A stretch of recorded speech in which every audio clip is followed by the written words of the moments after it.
Imagine standing at the edge of paradise, only to feel it slip away forever. What if you could reclaim even a glimmer of hope in a world that feels lost? Today, we dive into the story of Adam and Eve after Eden, a journey of heartbreak, resilience, and redemption that holds lessons for us all. Stick with me till the end, where we'll uncover a hidden truth about their journey that might just inspire your own. If this story resonates, don't forget to like, share, and subscribe to stay connected with more stories that matter. And hey, what's your take on Adam and Eve's greatest challenge? Let me know in the comments below. They stood just beyond the boundary of Eden, feet pressed into unfamiliar soil, hearts heavy with regret. Adam and Eve, newly banished from the garden, watched as a brilliant glow, once commonplace, diminished behind them.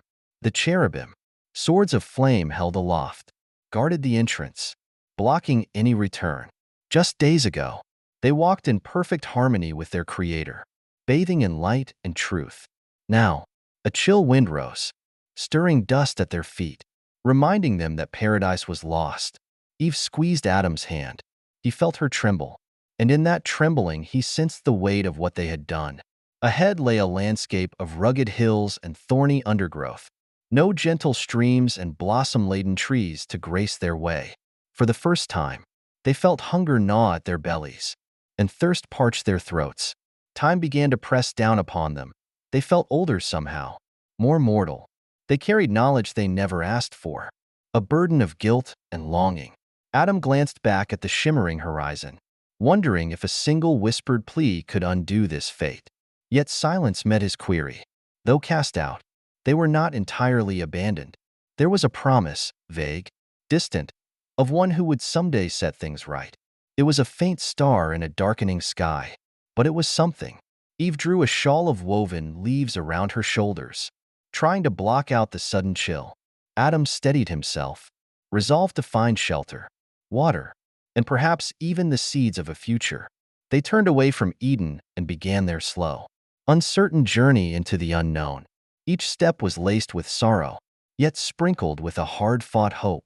Thus began a long story of toil, heartbreak, perseverance, and, ultimately, redemption. They traveled eastward, feet aching on stony ground. The soil outside Eden was not effortlessly yielding. It was stubborn, resisting their touch. Adam knelt frequently, testing patches of earth where he might sow seeds he remembered inside the garden. But here the soil was dry, thin, and layered with stones that scraped at his fingertips. Eve searched for edible leaves or berries, but what she found was sparse and bitter. How different this was from the easy abundance of Eden's orchards. Without the sound of God's footsteps near them, an aching emptiness settled over their hearts. Yet they pressed on, guided by necessity. Evening brought cooler air. Adam gathered fallen branches, fashioning a rough shelter against a rocky hillside. Eve lined it with broad leaves, trying her best to recreate even a fraction of Eden's comfort. The night was long and filled with strange calls of distant creatures. Adam and Eve slept fitfully, waking to the subtle glow of dawn. The new day promised no miracles, only work. Under the rising sun, Adam struck a stone against another, searching for a spark. He recalled the warmth of Eden, how light and heat were never in short supply. Now his hands blistered as he tried to conjure a small flame. Eventually, a feeble fire flickered to life. Over the coming days, they found a trickle of running water, likely fed from distant hills. It was cool, metallic, not the sweet streams of Eden. They drank gratefully, aware that survival demanded gratitude for small mercies. Adam vowed to learn the rhythms of this land, to coax life from these fields. Eve joined him, shoulders squared, determination steady. They were living their first lesson outside Eden, to endure and find hope in hardship. Days turned into weeks as Adam and Eve learned to adapt. Adam spent hours hunched over the stubborn soil, scraping at it with fragments of stone. He tried various seeds he had carried with him, tiny tokens of Eden's bounty, hoping something might sprout. Each morning, Eve ventured farther afield, weaving through wild grasses, searching for leaves or roots they could eat. She discovered a cluster of nut-bearing shrubs, their shells tough but nourishing. Carefully, they cracked them open using stones, reveling in each morsel. Their makeshift shelter evolved. Adam shaped larger branches into crude beams, tying them with vines. Eve layered dried grasses for bedding, learning which plants irritated their skin and which offered softness. Though meager, it was becoming a home. Despite their progress, their hearts felt heavier each time they remembered Eden. Eve often stood alone at twilight, looking westward. She imagined the glistening rivers, the jeweled blossoms, and the tree of life swaying gently in divine breezes. The pain of remembering was sharp, but she refused to forget. Meanwhile, Adam's thoughts strayed to their Creator. He longed for the comforting voice that once guided them. Now, silence weighed on his soul, yet they sensed God had not fully abandoned them. Somehow, in the warmth of the sun, in the faint germination of seeds, they felt a distant echo of his presence. Late one afternoon, a tender rain fell. They welcomed it, standing together beneath the open sky, letting droplets wash their grimy faces. The scent of damp earth stirred memories of Eden's fragrant lawns. Afterward, Adam knelt and found that the soil had softened. Hope sparked. Perhaps they could coax life here. If they worked unceasingly, their new world would never be Eden. But maybe they could find meaning, forgiveness, and even blessings amid its thorns. In time, Eve's body changed, signaling the dawn of motherhood. She felt life stirring within her, an unexpected miracle in this land of hardship. Her emotions were a tumult, fear of the unknown, wonder at the mystery inside her, and lingering sorrow over what could have been if they still lived in Eden's embrace. Adam hovered protectively, crafting smoother bedding and foraging extra food. Now more skilled with his crude implements, he realized that raising a child in this hard world would require both strength and tenderness. Eve labored beneath the relentless sun, gathering what small harvest they managed. She learned to crush certain seeds into paste and discovered which leaves eased the cramps that now plagued her. Her heart ached at the memory of God's words. Pain in childbirth was part of their curse, yet behind her eyes lived a spark of hope. The child might represent a new beginning. Nights grew longer as Eve's time approached. She lay awake, staring at the stars, wondering if the Creator watched over them.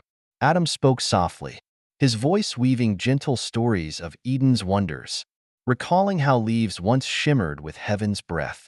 He hoped these memories might calm her, and maybe the tiny life inside would somehow inherit the longing for God's presence. The day of birth came unexpectedly. Eve's cries filled their humble shelter. Adam, terrified yet resolute, supported her. Hours passed in pain and sweat. Eve remembered Eden's streams, trying to focus on their sound. Finally, a cry pierced the air. The child, their son, wailed against the silence of the world outside Eden. Eve wept, a mixture of relief and sorrow. Adam held the newborn, marveling at tiny fingers and dark, curious eyes. They had created life outside the gates of paradise. Their lineage had begun. They named him Cain, meaning acquired. For indeed he was a gift wrested from a world of thistles and stone. Eve cradled him, sometimes humming tunes she barely remembered from Eden's whispering leaves. Adam watched with cautious pride, wondering what destiny awaited this child born under the shadow of their transgression. Cain grew quickly, and with each passing day the distance from Eden increased. Adam's hands grew calloused as he learned to cultivate the stubborn soil. He managed to grow a patch of wild grain. Eve learned to ferment certain fruits to make a sweet drink. Together, they fashioned crude bowls from hollowed wood, and Cain gnawed at these utensils, teething on the evidence of their labor. When Cain began to toddle about, he explored their small domain with fearless curiosity. Eve guided him away from thorny bushes and poisonous plants. She taught him which seeds were edible, how to sip water from cupped hands. Adam, seeing the boy's strength, dreamed of a time when Cain might help him in the fields. Yet, beneath this hope lurked uncertainty. Their bond to the Creator felt distant. Without Eden's radiant presence, they relied on faith and memory. Adam tried to recite what he remembered of God's instructions and character. He mentioned the promise of a future Redeemer, someone who would set things right. Maybe Cain's lineage would lead there. Maybe hope lay beyond today's struggles. Nights were quieter now, punctuated by Cain's soft breathing. Eve held him close, remembering her pain but also acknowledging the beauty of new life.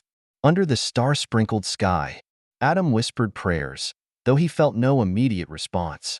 Deep in their hearts, they carried the burden of sin, but also seeds of faith.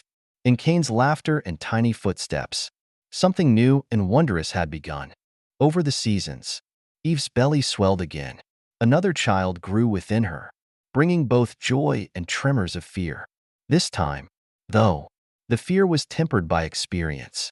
She knew the pain of labor, but she also knew the sweetness of holding a newborn in her arms. Adam, more skilled now, had cleared a small field near their shelter. He placed stones around the perimeter to mark it. He taught Cain to stack pebbles, hoping to one day teach him how to work the land. Eve's foraging methods grew more refined. She identified patterns, which plants flourished after rain, which could be dried for later consumption. In this hard environment, adaptation was key. When the second child was born, they named him Abel, meaning breath or vapor. His cries were softer, and Eve noticed a certain calmness in the infant's gaze. Abel, swaddled in leaves and cloth, brought fresh hope. Now they had two sons, each a miracle against the memory of Eden's perfection. As Cain and Abel grew, differences emerged. Cain was robust, eager, and strong-willed. He loved the soil, seemed fascinated by its stubbornness. Abel, quieter and more contemplative, found comfort in the gentle creatures that wandered near their camp. He would follow lambs as they grazed, humming softly, watching them. Eve remembered Eden's harmony with animals. Though now skittish and wary of humans, some creatures still seemed drawn to Abel's gentle spirit. Adam wondered if each son embodied different paths. Cain's hands dug into the earth, while Abel's heart soared with the creatures of the field. Both paths needed a guiding hand, a reminder of the Creator's will. Adam and Eve resolved to teach them both reverence. Perhaps if their sons learned to offer thanks and sacrifices to God, they might restore some measure of lost communion. As the boys grew into young men, Adam introduced the concept of sacrifice. He remembered how in Eden, all had been provided, but now they must humbly acknowledge the Creator who sustained them. He built a simple altar of stones near a quiet clearing. Adam explained, as best he could, that sacrifices were a way to express gratitude, honor, and reliance on God's unseen presence. Cain, now strong and broad-shouldered, brought portions of his crops. He chose grain, fruits, and the best produce he managed to coax from the stubborn earth. Abel, more delicate in frame, offered the firstborn of his small flock, their fat portions laid reverently upon the altar's cold stone. He did so with quiet solemnity, his eyes reflecting humility. Eve watched from a distance, heart swelling with hope. Perhaps through this ritual, their family could maintain a thin, fragile thread of communion with their Maker. Yet, something felt amiss. Adam sensed tension in Cain, a certain heaviness in his heart. Abel's offering burned bright and pure, filling the air with a rich scent. Cain's offering, though sincere by his own view, seemed less heartfelt. The smoke from his altar drifted in uncertainty. The brothers noticed. Abel struggled to understand Cain's frustration. Cain scowled, feeling overshadowed. Eve placed a hand on Adam's arm. Troubled, they both knew jealousy could fester into something darker. They remembered their own choice in Eden and how it had unleashed consequences far beyond expectation. Adam tried to counsel Cain, urging him to seek God's approval through honest humility. But Cain's jaw tightened. He did not voice his hurt openly, but a seed of resentment rooted in his heart. In that moment, a quiet fork in the road emerged, foreshadowing the sorrow that would soon engulf them all. The day came when Cain's jealousy boiled over. He lured Abel into a distant field, a place where wild grasses whispered and the distant hills were silent witnesses. Abel followed, unsuspecting, trusting his brother's intentions. Yet inside Cain's chest raged a storm, anger at feeling less favored, bitterness that God seemed to cherish Abel's offering more. As they stood amid swaying grass, Cain's fury burst forth. He struck Abel down, The earth drank his brother's blood. A hush fell over creation, as if nature recoiled at humanity's first act of violence. Abel's eyes, once full of gentle understanding, dimmed forever. Cain stood trembling, shocked by his own deed. Back at the homestead, Eve sensed something was wrong. She felt a hollow ache in her chest. Adam waited anxiously, scanning the horizon. When Cain finally returned alone, his face was etched with horror and shame. He mumbled excuses, avoiding their gaze. But Adam's heart sank, and Eve screamed Abel's name into the empty fields. They searched until darkness fell, and by morning light they found Abel's still form. Eve collapsed in tears. Adam stood silently, numb, recalling how God had warned them that sin would bring death. Now that promise lay stark and undeniable at their feet. The horror of their loss ripped open old wounds. Eden's gentle streams and fragrant blossoms felt like distant dreams. They had birthed sons in hope, but now confronted the unimaginable, a child killed by his own brother. As they buried Abel's broken body, Adam trembled. He questioned if God could still hear them. Eve wept until tears would no longer form. The world felt colder, harsher. In that moment, they realized sin's power. It had claimed not just their innocence, but their children's lives as well. In the aftermath, silence draped their home. Eve's sobs turned into a hollow stare. Adam, once determined, felt drained of purpose. There was no escaping the consequences of that first sinful bite. Cain hovered at the edges of their settlement. Eyes downcast, he knew God's voice still reached him, accusing, "Where is your brother?" Cain could not answer truthfully. Guilt weighed him down like an anchor. Eventually, Cain confessed. His parents stood as if struck by lightning. There were no words for their anguish. Eve stumbled away, pressing her hands to her mouth to stifle her cries. Adam's shoulders sagged. He wondered if death would come swiftly to claim them all. But God responded in unexpected ways. Instead of immediate destruction, a mark was set upon Cain. The Almighty decreed that any who harmed him would be avenged sevenfold. This was both mercy and estrangement. Cain would live, but wander the earth, a restless soul. He packed scant belongings and left, casting a final, sorrow-filled glance at the parents who had nurtured him. Adam and Eve felt emptiness beyond measure. One son gone forever, the other condemned to eternal wandering. They held each other that night, crying until tears blended with the dust on their faces. Would anything ever mend this wound? Yet even in their despair, a flicker of hope smoldered. Adam recalled the distant promise of a future Redeemer. Perhaps their line would continue through another child. Perhaps one day, healing would come, and someone would undo the serpent's curse. For now, they grieved in silence, clutching memories of Abel's gentle eyes and Cain's lost innocence. In a world growing ever more cruel, their only anchor was the faint memory of Eden and the distant echo of God's mercy. Time passed slowly as Adam and Eve struggled to rebuild their lives. They hardly spoke at first, but necessity pressed them forward. The field still needed tending. The shelter needed repair. Though sorrow weighed heavily, they could not simply wither away. Eve, her body still capable of bearing life, became pregnant once more. Fear mingled with cautious hope. She prayed silently each night, not knowing if God would grant them solace or more grief. The world around them bore scars of their tragedy. Trees seemed darker, the wind colder. Their small patch of farmland yielded crops, but with reluctance. Yet, they worked and waited, trusting that somehow life would continue. Months later, under a solemn sky, Eve birthed another son. She named him Seth, meaning granted or appointed, because he felt like a gift placed into their broken hearts, a ray of kindness shining into gloom. In Seth's eyes, they glimpsed no malice, only the innocent wonder of a newborn soul. Adam held Seth, tears glistening in his eyes. He remembered the Creator's words, though they had lost paradise. God had not entirely turned away. Through Seth, a new lineage might emerge.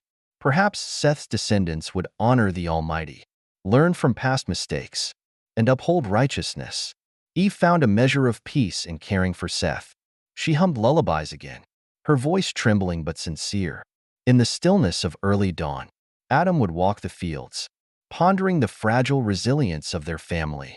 Yes, Cain's mark remained a distant symbol of wrongdoing, and Abel's memory would forever haunt them. But now they had a second chance, a new beginning.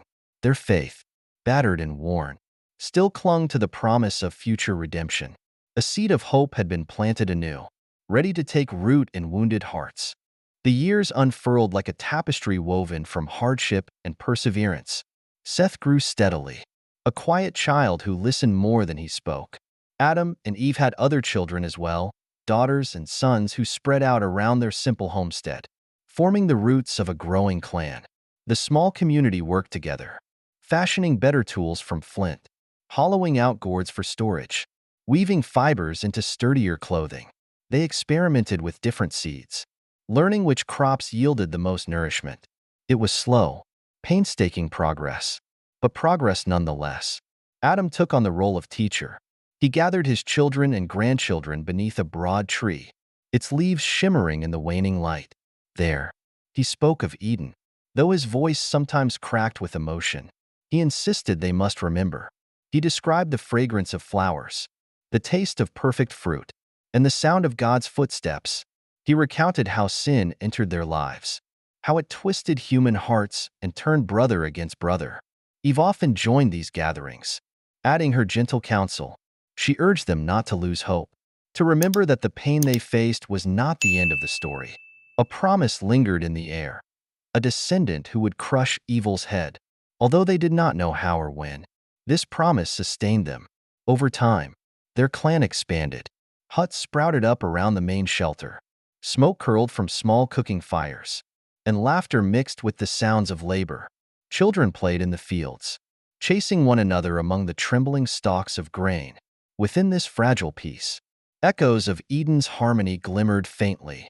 Life still bore thorns, but in teaching the young ones about God and the ancient garden, Adam and Eve ensured that memory and hope would live on. Yet the shadows of sin lingered. As generations multiplied, not all descendants cherished the memory of Eden. Some found the stories tiresome or unbelievable. Others pursued selfish desires, coveting possessions, wielding crude weapons against their kin. Adam and Eve observed these fractures with growing concern. They had learned that evil grew easily in human hearts, sprouting like weeds among their crops. The clan was no longer a simple family. It was a burgeoning community with diverse temperaments and hidden agendas. Some grandchildren embraced the lessons of humility and gratitude, offering sacrifices and prayers to the Creator. Others rolled their eyes, mocking the old tales. Whispers circulated that Cain's distant lineage had founded settlements marked by cruelty and corruption.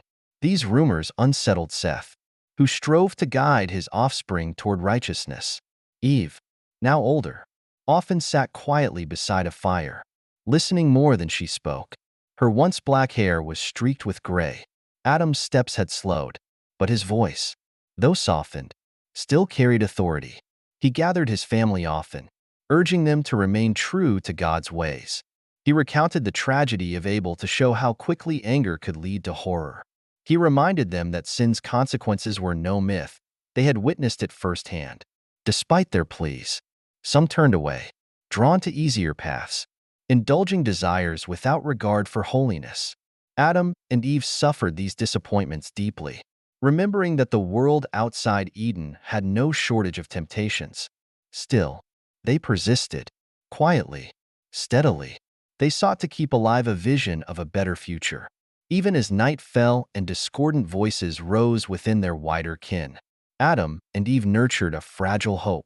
They believed that somewhere down the lineage, someone would uphold purity and faith, ushering a measure of redemption into the world.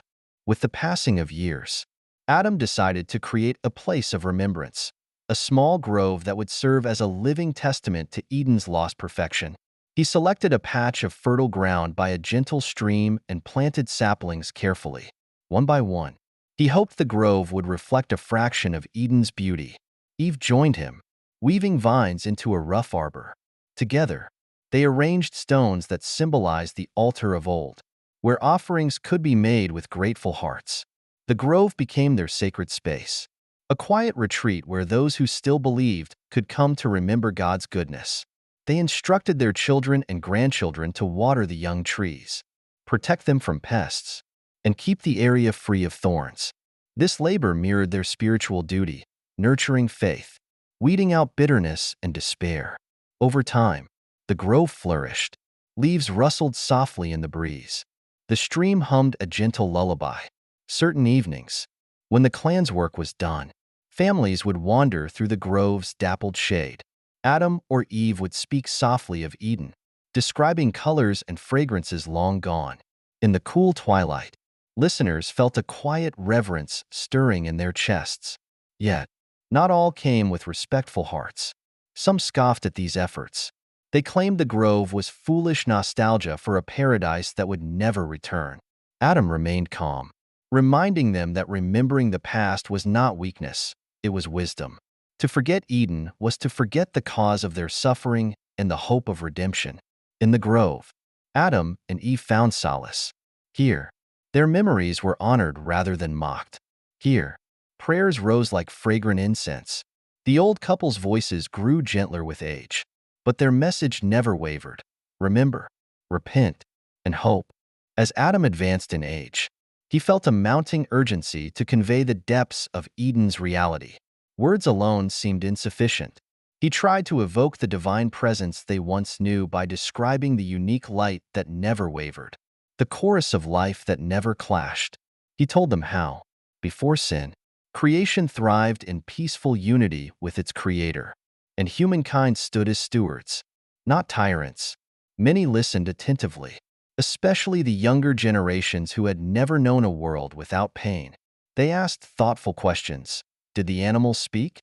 How did the fruit taste? Could you really hear God's footsteps? Adam answered patiently. He hoped the vividness of his memories would anchor their faith. Eve was there to remind them that this was not just history, but a path to understanding why they must choose goodness over malice.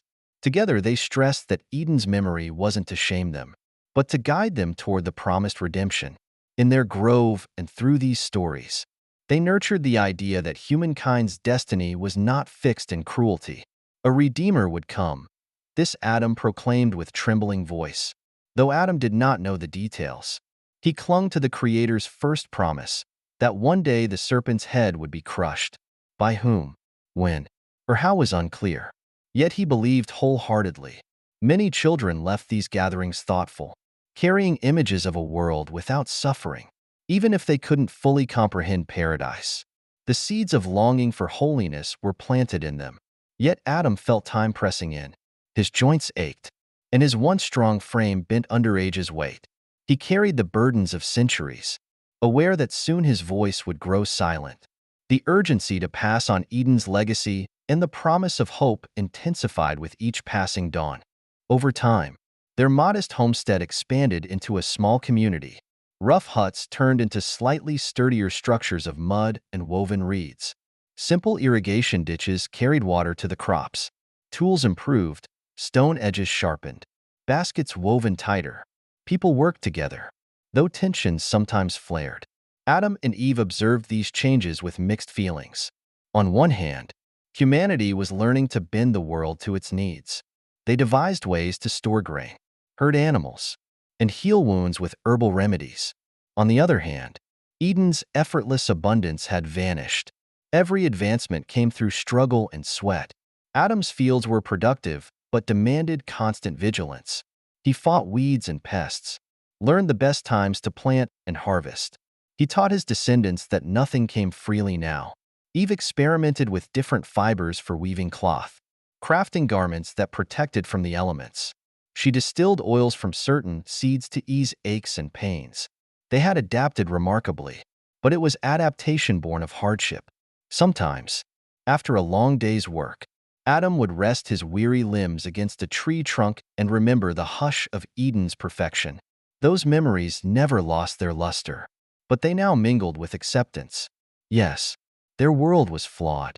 Yes, their labor was endless.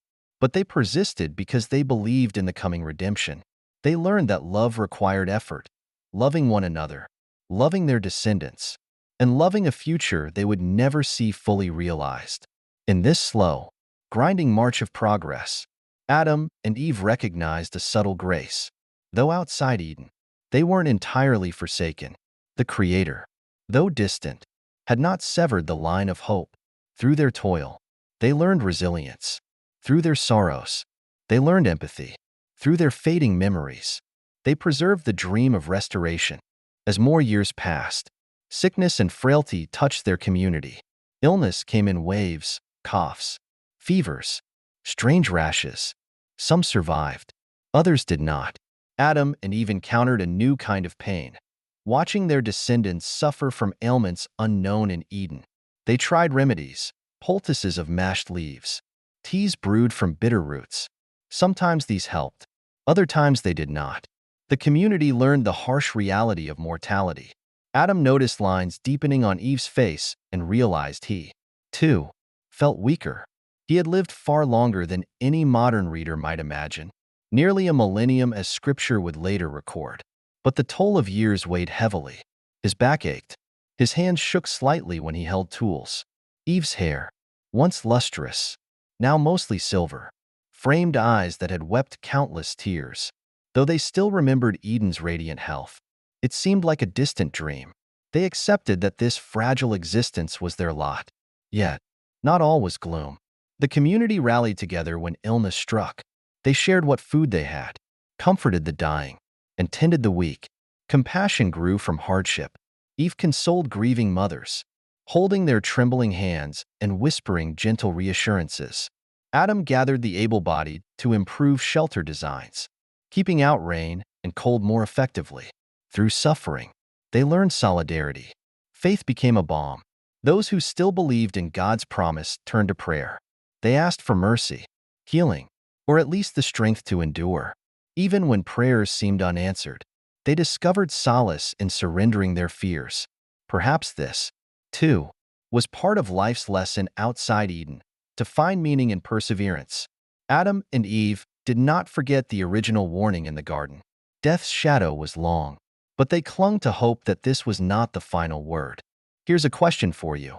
If you were Adam or Eve, banished from perfection, would you have the courage to rebuild? Or would the weight of regret hold you back? Share your thoughts in the comments, because this next part of the story might just shift how you see their struggle. In the quiet of night, Adam and Eve often comforted each other with whispered words. When pain kept them awake, they recalled how once, long ago, they walked freely in a garden where no thorn grew. Eve wept softly for Abel and prayed that Cain had found some measure of peace. Adam pressed his forehead to hers, recalling the words of God's first promise, that one day, a descendant of Eve would crush the serpent's head. They didn't know how this would unfold, yet they believed. In these late hours, beneath a vast canopy of stars, they sought solace in remembering the Creator's goodness. They gave thanks for their children and grandchildren who remained faithful. They trusted that their suffering was not wasted. Neither doubted God's existence.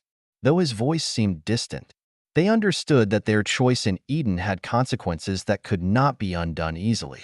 Still, hope persisted. Eve tried to imagine the Redeemer's coming.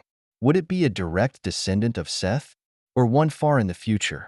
After their names were forgotten, Adam speculated that this Redeemer might restore what was lost, perhaps even create a path back to unbroken fellowship with God.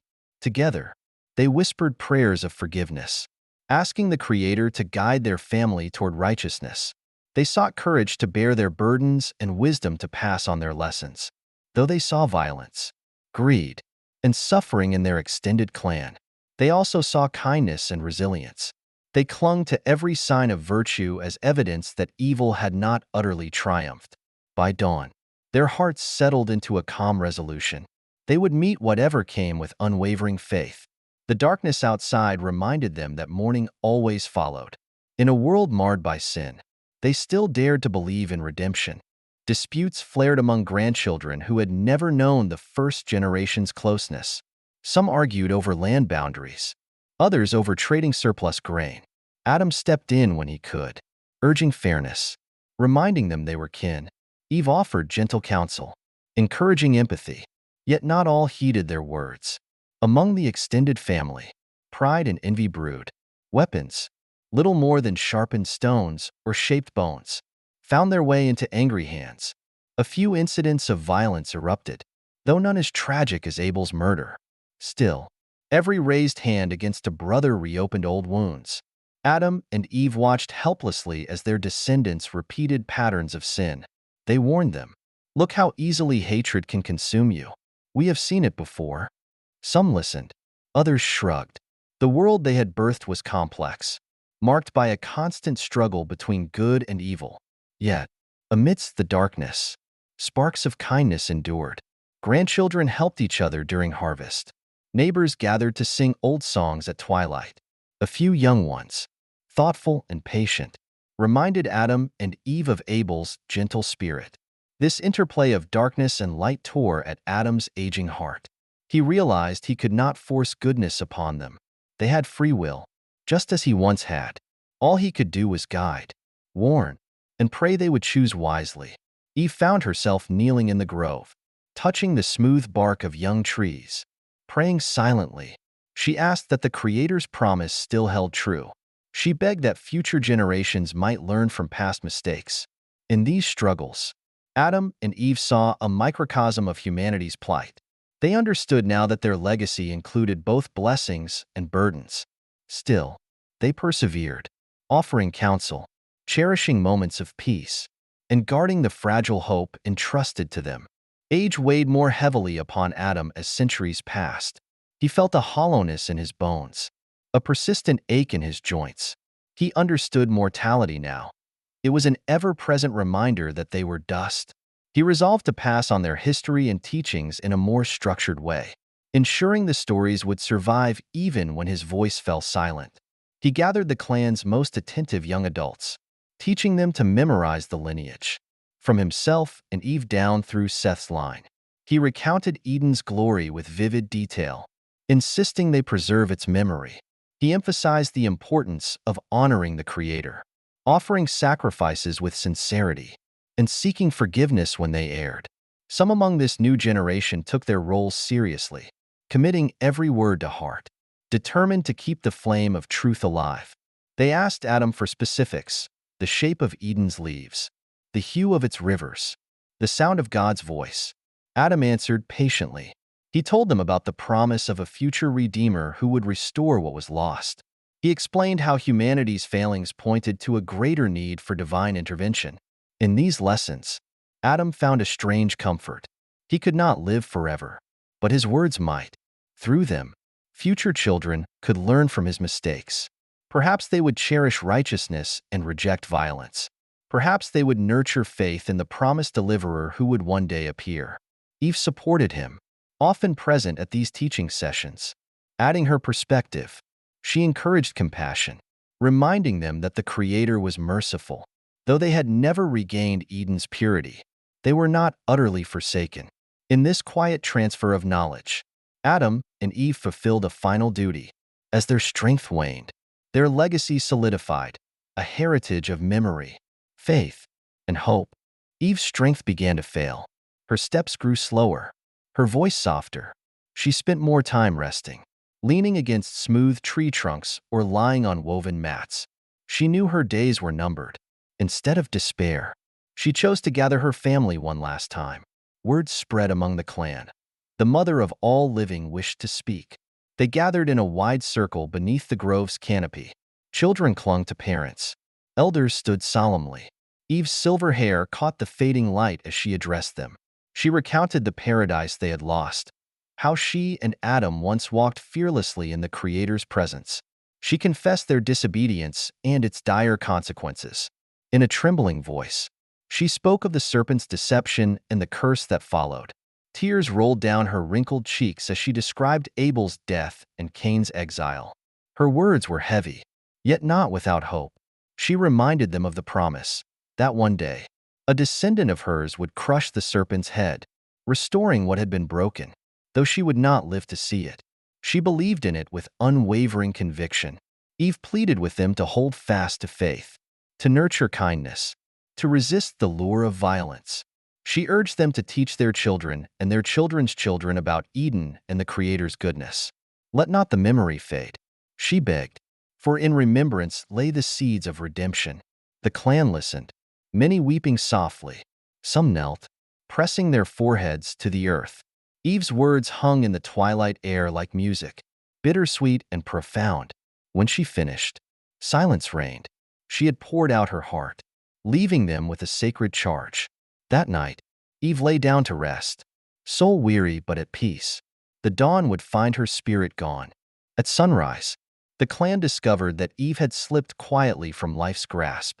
Adam found her lying peacefully beneath the arbor. Her face bore no trace of fear, only a gentle calm. He knelt beside her, tears spilling silently. Though he had known this day would come, the finality struck him like a hammer. They prepared a resting place near Abel's cairn. A few chosen descendants helped Adam carry her body. They laid her down tenderly, covering her with cloth woven by her own hands. Adam spoke through tears, thanking the Creator for Eve's life. He praised her strength, her kindness, and her unwavering faith. The clan wept openly, for they knew their mother in more than a literal sense. Eve was the womb from which human life emerged. She personified resilience and hope. Her last words to them now felt like a sacred inheritance. In the days following her burial, Adam wandered the grove alone. The wind whispered through leaves, reminding him that nothing truly vanished from memory. Though his beloved partner's physical form had returned to dust, her voice lingered in their stories and in the hearts of their descendants. He found solace in that. Eve's death marked an epic's end. She had entered the world in perfection and exited amid hardship, yet never relinquished hope. Adam realized that her legacy would shape their lineage for generations. Her final plea would resonate long after everyone who heard it had turned to dust themselves. He knelt at her graveside, murmuring a prayer. He thanked God for the time they shared, for the children they raised, and for the promises still unfulfilled but not forgotten. As the sun set, he rose slowly, shoulders stooped but spirit unbroken. Eve's journey had ended, but his was not yet complete. Without Eve, Adam felt a profound loneliness. He rose each morning to the sound of distant voices, descendants conversing, children laughing, but the warmth of Eve's presence was gone. He moved more slowly now, leaning on a carved staff for support. Memories and regrets walked beside him, invisible but heavy. He revisited the grove often, sitting near Eve's grave, pondering his long life. He recalled Eden's beauty and their fall from grace. He thought of Abel's gentle soul lost too soon, of Cain's troubled legacy, and of Seth's steadfast line that carried hope forward. He remembered each birth and death that passed before his eyes over the centuries. He accepted that they had shaped a world that was complicated, full of love and strife, faith and doubt. Still, the promise lingered. A Redeemer would come, someone to heal the breach. Adam longed for that day, though he would not live to see it. He prayed that his descendants would keep the memory alive until it was fulfilled. Without Eve's companionship, Adam came to rely on the clan's kindness. Children brought him water and fresh bread. Grandchildren helped tend his small garden patch. When sickness flared up in the community, someone always informed Adam, seeking his wisdom. This care touched him deeply, reminding him that love persisted. Humanity had not lost all its goodness. He told stories late into the evening, passing on knowledge he and Eve had gathered. His voice quavered, but his words still carried weight. Through these tales, he ensured Eve lived on as well. He recounted her courage, her counsel, how she held their family together. In that sense, she was never really gone. In her absence, Adam learned to cherish every small kindness, every flicker of faith, and every echo of her voice. Years unfolded, and Adam's frailty increased. He felt each sunrise as a gift, each sunset as a reminder that his time dwindled. He gathered those descendants who still cared about his teachings. He spoke of the Redeemer more frequently now, emphasizing that this figure would arise from their lineage to deliver humanity from sin. He told them the Redeemer would restore harmony with the Creator, erasing the curse that lay heavy on their shoulders. Some gazed at him with skepticism, others with faith. He could not control their hearts. He only knew the promise must survive. He encouraged them to seek righteousness and mercy. He reminded them how violence had fractured their family. Abel's blood still cried from the ground. He begged them to remember that God desired obedience born of love, not fear. Without Eve, he relied on these spiritual legacies to fill the void. He prayed privately, voice cracking, asking that his descendants would remain faithful. He asked the Creator to kindle a spark of holiness in the generations to come. He pictured the future, children's children, endless lines of faces he would never meet, all needing guidance. If his words could reach them, even indirectly, perhaps good would triumph eventually. Adam gave small blessings to those who knelt before him, placing a trembling hand on their heads, whispering prayers. He reminded them of the first garden, the first breath of life, the divine touch that shaped their forebears. He wanted them to sense that they were part of something immense, an unfolding story that did not end with his death. Thus he labored in spirit, planting seeds of hope in hearts that might or might not let them grow. His breath grew shallow, but his resolve deepened. He would not let the promise fade. Adam's final days were marked by quiet reflection. He spent hours looking at the sky, remembering its clarity over Eden. Though he had lived centuries, 930 years by later reckoning, his memories were sharp as ever. He recalled the exact shade of the fruit that had tempted them, the serpent's cunning hiss, the flutter of angelic wings guarding Eden's gate. He held on to these details, believing they mattered. Family members took turns sitting with him. They brought him water, soft bread, mashed fruit. He consumed them slowly, grateful for their care. He thanked them with each visit, urging them not to forget what he had taught. Some asked him to tell the story one last time, of Eden, the fall, and the promise. Adam obliged, speaking slowly, each word deliberate. He closed his eyes and described the feeling of walking with God, unburdened, unashamed. He recounted the serpent's lie and the taste of forbidden knowledge, bitter in hindsight. He spoke of the consequences, pain, toil, suffering, but also of the hope carried forward by Seth's line. He ended with the promise that one day, a child of this lineage would crush evil's head. He reminded them that even in the darkest moment, Abel's death, Cain's exile, the Creator had shown mercy. He emphasized that no matter how far humanity strayed, hope remained. Outside, leaves fell gently, seasons turning as always. Adam sensed his time was near. He urged those listening to pass this story on, unchanged, to each new generation. It was a treasure, more valuable than any tool or crop. As dusk settled, Adam reached for a young grandchild's hand and smiled faintly. He felt his breath lighten, as if preparing to depart. He had done all he could. The rest lay in their hands and in the Creator's. On his final night, Adam lay awake, thinking of God. Though he had not heard the Creator's voice in centuries, he knew he was there. He thought of Eden's brilliant colors and the warm presence of the Almighty. He remembered walking in the cool of the day, unashamed, fully known and fully loved. Tears gathered in his aged eyes as he prayed a final prayer. He confessed their sin once more, not out of fear but humility. He thanked the Creator for sustaining them after the fall, providing them with food, family, and the capacity to love despite hardship. He asked for forgiveness, not only for himself and Eve, but for all their descendants. He prayed that the promise of a Redeemer would come true. He asked that this future deliverer would heal the rift between humankind and their Creator, restoring the lost garden's harmony.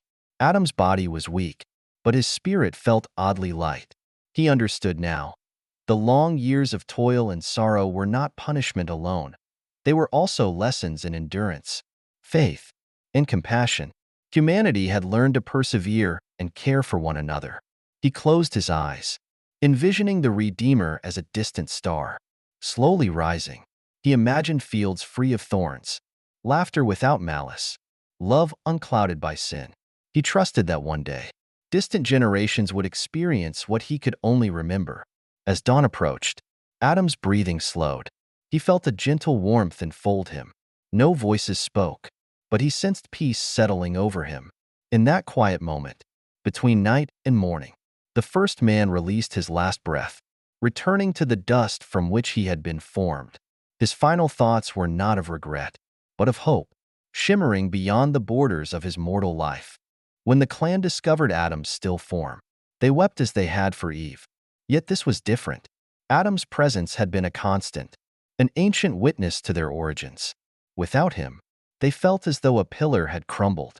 They prepared his body with reverence, placing him beside Eve's grave. They mourned, but also remembered his words. They recalled how he carried Eden's memory through countless trials. Many spoke of his kindness, his patience in teaching them, his unwavering faith.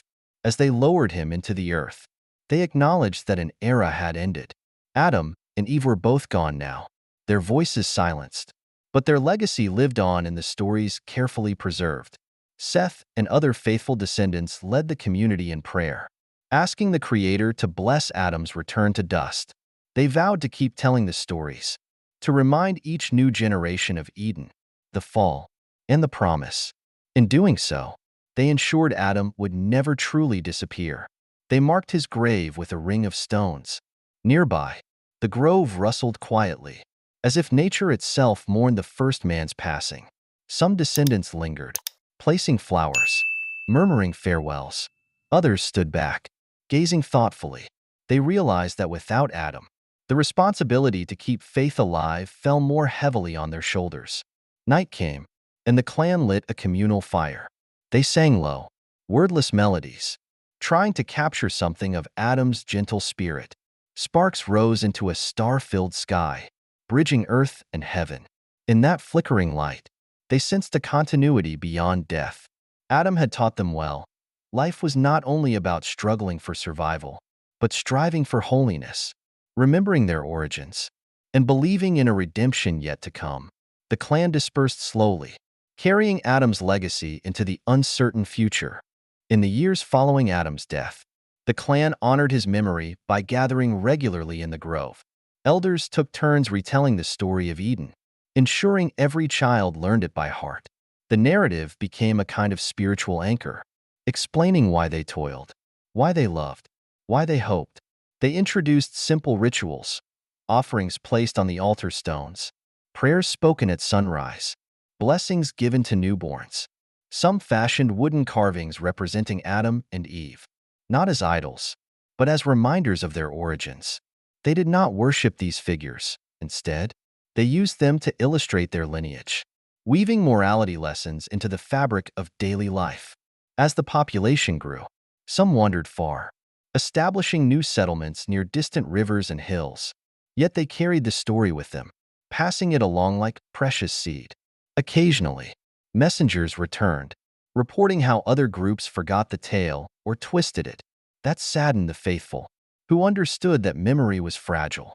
Nevertheless, they continued teaching. If just a few kept the promise alive, that might be enough for the Redeemer's arrival. Over time, small variations crept into the telling. Some emphasized Eden's beauty, others focused on the serpent's cunning. Some stressed God's mercy, others his justice. Yet the core truth remained. Once there was perfection, then came a fall, and now they awaited redemption. These gatherings bound them together. They forged a shared identity and purpose.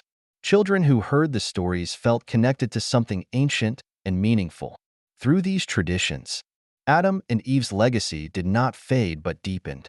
Their story became a compass, guiding moral choices, inspiring patience and forgiveness.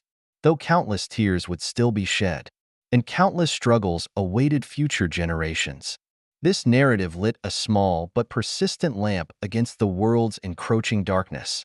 As generations passed, Adam and Eve's names receded into the mists of antiquity, yet their influence remained. The stories became part of a grand oral tradition, told by countless voices. Each retelling was like a stitch in a vast tapestry, ensuring that the original thread, the promise of a Redeemer, was never lost.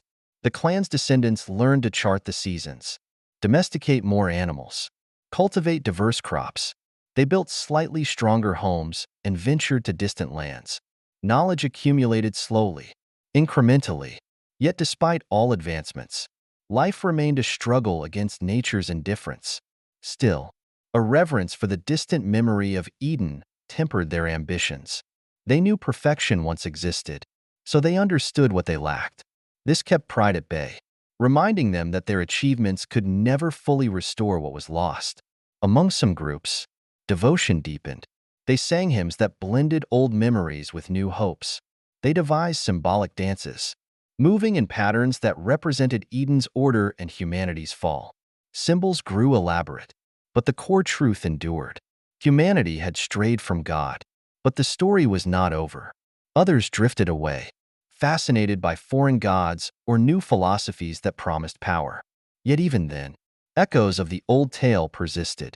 Some recognized that every moral teaching, every call to compassion, every warning against violence, traced back to that original transgression in the hope of healing. In this vast, unfolding saga, Adam and Eve's legacy acted like a hidden root system beneath a forest, invisible, perhaps, but nourishing the moral fiber of their descendants. Their names might fade, their details blur, but the essential story, the profound truth of humanity's origins, fall, and future redemption, thrived in collective memory. Thus, they lived on, not in flesh, but in the whispered wisdom passed from one generation to another. In distant future times, names like Noah, Abraham, and others would appear in genealogies that trace their lineage back to Adam. The chain of generations, once delicate, strengthened over millennia. Prophecies rose and fell among various communities, sometimes hinting that the promised Redeemer would come through specific lines. Scholars of future ages, guided by God's hand, would preserve these genealogies in written forms. They would speak of Adam as the first man, Eve as the mother of all living. They would recount how sin entered the world and spread like wildfire, tainting every human endeavor.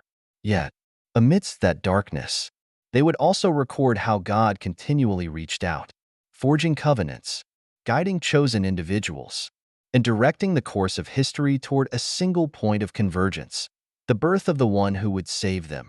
Adam and Eve could never have imagined how vast their family would become, how intricate the tapestry of human history would grow. They could not conceive of the great floods and migrations, the rise and fall of kingdoms, or the written scrolls and prophets who would foretell the Redeemer's coming. But their story, faithfully transmitted, laid the foundation. It ensured that when the Redeemer came, his arrival would not be random. It would be the fulfillment of a promise spoken at the dawn of time. Thus, Adam and Eve's deaths were not ends but beginnings. Their trials, their heartbreak, and their tenuous hope planted seeds that took centuries to sprout. In the grand narrative that would unfold, culminating in a manger in Bethlehem and a cross at Calvary, humanity would finally understand the full weight of their legacy. Their story mattered, not just to their immediate offspring, but to countless generations waiting for the day when the serpent's head would be crushed at last. From dust they were formed, and to dust they returned. Yet Adam and Eve's memory transcended their mortal frames. Their story became the seedbed of all human understanding of sin, suffering, and hope. In the ages to come, countless peoples would wrestle with the question, why must we toil and suffer? Why is goodness so hard to maintain? The answer lay in Eden's distant memory. But the tale did not end in despair. Adam and Eve's final legacy was the knowledge that God had not abandoned humanity, even as they stumbled through darkness. A guiding star pointed toward redemption. Their descendants would eventually embrace a faith culminating in the life, death, and resurrection of Jesus Christ, the second Adam who would restore what the first had lost.